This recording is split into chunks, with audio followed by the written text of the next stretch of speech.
টাকা যার আছে ভবে বন্ধু আছে তার, যে পথের ভিখারি তার কিন্তু বন্ধু নাই গো। তাই ভগবানকে বলেছি, ভগবান আমায় তুমি টাকা দিও না, আমি যেন জনম জনম ভিখারির মতো যেন ভক্ত চরণধুলি মাথায় করে নিয়ে যেতে পারি।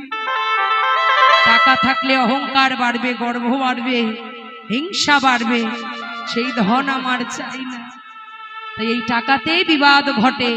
তাই মহাজন বলছে, ভাই বলো ভাবি না বলো রে, ও জীবন সম্পত্তির ভাবি, অসময় বিদায়ের বেলা